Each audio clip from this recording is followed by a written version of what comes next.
ইয়া আইয়ুহাল্লাযীনা আমানু রকাউ ওয়াসজুদু ওয়া'বুদু রাব্বাকুম ওয়াফআলুল খায়রা লাআল্লাকুম তুফলিহুন। মহান আল্লাহ জানিয়েছেন ইয়া আইয়ুহাল্লাযীনা আমানু রকাউ, মহান আল্লাহ জানিয়েছেন হে দুনিয়ার ঈমানওয়ালা মানুষের দল, তোমরা যারা ঈমান এনেছো, আল্লাহকে যারা বিশ্বাস করেছো, নবীকে যারা বিশ্বাস করেছো, পরকালকে যারা বিশ্বাস করেছো, জান্নাতকে যারা বিশ্বাস করেছো, জাহান্নামকে যারা বিশ্বাস করেছো, আমি আল্লাহ তোমাদেরকে আমার দায়াত জান্নাতে দেব। কিন্তু তোমাদের কালেমার দাবি সত্য আছে কিনা সেটা আমি আল্লাহ পরীক্ষা করে নেওয়ার জন্য এবারে তোমাদের উপরে কিছু বিধান দেব। ইয়া আইয়ুহাল্লাযীনা আমানু, তোমরা আমাকে বিশ্বাস করেছো, তাই আমি আল্লাহ তোমাদেরকে বিধান দিলাম ইরকাউ, তোমরা রুকু করো। মহান আল্লাহ আবার বললেন ওয়াসজুদু, তোমরা সাজদা দাও। মহান আল্লাহ আবার বললেন ওয়া'বুদু রাব্বাকুম, তোমরা তোমাদের রবের জন্য ইবাদত করো। এরপরে আল্লাহ আবার বিধান দিলেন ওয়াফআলুল খায়রা, তোমরা পৃথিবীতে নেকির কাজ করো, ভালো কাজ করো। আল্লাহ পাক রব্বুল আলামিন বললেন এই কাজগুলির আঞ্জাম যদি তোমরা দিতে পারো লাআল্লাকুম তুফলিহুন, তবেই তোমরা ইহকাল পরকালে তোমরাই হবে সফলতার অধিকারী। আল্লাহ পাকের কোরআনের সূরা আলে ইমরানে মহান আল্লাহ জানিয়ে দিয়েছেন ফামান যুহজিহা আনিন নার ওয়া উদখিলাল জান্নাতা ফাকাদ ফাস। ব্যাপক লেখাপড়া শিখে হাই স্কুলের হেডমাস্টার হয়েছো, তুমি সফল নও। এসডিও হয়েছো, বিডিও হয়েছো, ওসি হয়েছো, আইসি হয়েছো, তুমি এসডিপিও হয়েছো, কিংবা তুমি তার চাইতে হায়ার কোন অফিসার হয়েছো, এবিসি এক্সওয়াইজেড তুমি যেই হও না কেন, আমি আল্লাহ পাক রব্বুল আলামিন বলছি না না না না, তুমি সফল হতে পারোনি। তুমি মন্ত্রী হয়েছো, মহামন্ত্রী হয়েছো, প্রধানমন্ত্রী হয়েছো, কিংবা রাষ্ট্রপতি হয়েছো, তুমিও সফল হতে পারোনি। শোনো বান্দা বান্দি, আমি আল্লাহ পাক রব্বুল আলামিন বলে দিলাম তোমার সফলতার মূল চাবিকাঠি হলো ফামান যুহজিহা আনিন নারি, তোমার সফলতার মানদণ্ড হলো ফামান যুহজিহা আনিন নারি, যে মানুষটাকে জাহান্নাম থেকে দূরে রাখা হয়েছে, উদখিলাল জান্নাতা, এবং যাকে জান্নাতের ভিতরে ঢোকানো হয়েছে। তার মানে যে মানুষটি আমল করে জাহান্নাম থেকে বাঁচবার মতো সম্বল জোগাড় করেছে আর জান্নাতে যাবার সম্বল জোগাড় করেছে, মহান আল্লাহ জানিয়েছেন সেই মানুষটাই সফল। একটু মন খুলে, তুমি তেতালা বাড়ি করেছো, জাহান্নাম থেকে বাঁচতে শিখুনি, তুমি সফল? জোর করে বলেন। তোর বাপের 100 বিঘে জমি আছে, তুই জাহান্নাম থেকে বাঁচতে শিখিসনি, তুইও সফল না, তোর বাপও। ওই পাশের পাড়ার ভ্যানওয়ালা ও জাহান্নামের আগুন থেকে বাঁচতে শিখেছে, ও জান্নাতে যাবার সম্বল জোগাড় করেছে, ওই সফল। আল্লাহ পাক আরো বিধান দিয়েছেন, শুধু বললে আমার সময় যাবে, নইলে উদাহরণ দিয়ে দিয়ে বোঝাতে পারবো। কোরআন শরীফ 2 পারা সূরা বাকারায় আল্লাহ সওমের বিধান যেখানে দিয়েছেন, মহান আল্লাহ সেখানেও জানিয়েছেন ইয়া আইয়ুহাল্লাযীনা আমানু কুতিবা আলাইকুমুস সিয়ামু কামা কুতিবা আলাল্লাযীনা মিন ক্বাবলিকুম লাআল্লাকুম তাত্তাকুন। আল্লাহ পাক রব্বুল আলামিন বললেন ও দুনিয়ার ঈমানওয়ালারা, আমি আল্লাহ পাক রব্বুল আলামিন বলছি তোমাদের জন্য লিখিতভাবে রোজার বিধানকে ফরজ করা হয়েছে, কামা কুতিবা আলাল্লাযীনা মিন ক্বাবলিকুম। পরের অংশের অর্থগুলো আমি বলছি না, তাহলে রোজার বিধান আল্লাহ দিয়েছেন, সেটাও তো দুনিয়ার ঈমানওয়ালা নারী আর পুরুষের জন্য।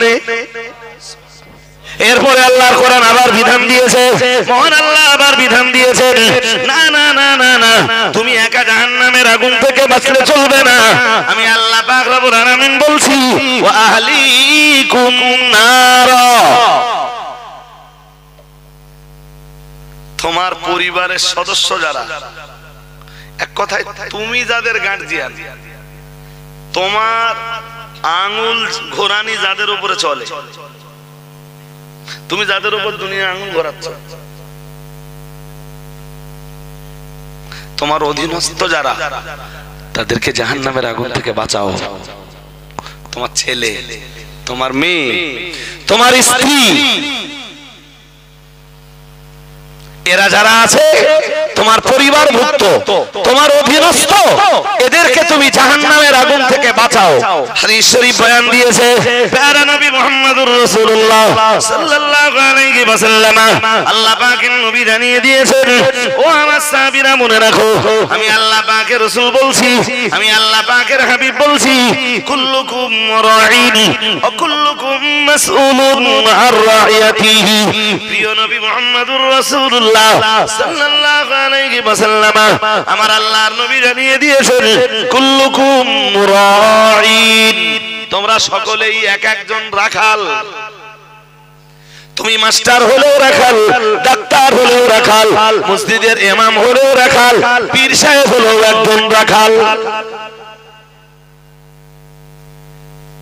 দুনিয়ার নবীরা পর্যন্ত তাদের উম্মতদের রাখাল। তাহলে আমিও রাখাল তো? আরে হ্যাঁ না বলতে পারতেছেন না? নবীরা যদি রাখাল হয় তাই বাদ যাবো না? হ্যাঁ, আমি কিসের রাখাল? এই যে শ্রোতারা শুনতে বসেছে না, আমি এদের রাখাল। আমি স্কুলে যখন যাব আমার ছাত্রদের রাখাল। কথা বুঝতে পারতেছেন না?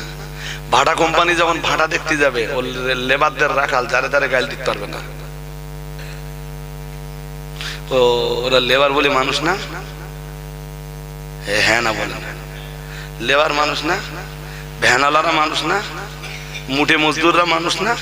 তো ওদের প্রতি অত দুর্ব্যবহার করা হয় কেন? ইসলাম ওইটা শেখায় নাকি? তোমার অধীনস্থদের ব্যাপারে সাবধান। আর তোমরা তোমাদের অধীনস্থরা যাতে জাহান্নামে না যায় এ ব্যাপারেও তোমরা, যে হুজুরির ভক্ত যত বেশি হাসরের মাঠে সেই হুজুরির হিসাব তত। আমার কথা বুঝতে পারেন? বুঝতে পারতেছেন কেন বলেন দিন? ওই হুজুরের ভক্তরা তখন ওই হুজুরের অধীনস্থ হয়ে যাচ্ছে। আর কোরআন ওটাই বলেছে, অন্য আয়াতে মহান আল্লাহ জানিয়েছেন, ফালানাসআলান্নাল্লাযীনা উরসিলা ইলাইহিম ওয়া লানাসআলান্নাল মুরসালিন। ও ভাই, আমি অল্প সময় কয় কথা বলবো। আল্লাহ বলতেছেন প্রত্যেকটা মানুষকে হাসরের ময়দানে ডাকা হবে তার নেতার নাম ধরে ধরে। হে অমুক নেতা, সেই তো অমুক, হাজির হও। হে অমুক হুজুরের ভক্ত অমুক। আর ওই হুজুরেরও হাজির করে, নেতা সেই তো দুটোরই হাজির করে। করলে তোর সেই তো যার নামে যাচ্ছে কেন? তুই এ বাঁচানোর চেষ্টা করিস নি? এই লোকটা তোর অস শুনলে, তোর নামে জিন্দাবাদ দিলে, তোরে পয়সা দিলে, বাড়ি নিয়ে মোরগের গোস্ত খাওয়ালো, বাড়ি যাওয়ার সময় পুকুরের কাতলা মাছের একটা বড় মান খুঁজে তুল দিলে, সেটাও বাড়িকে খেলি। তোর যে লোকটা এত ভালোবাসলো সে লোকটা যার নামে যাচ্ছে না, জব দে।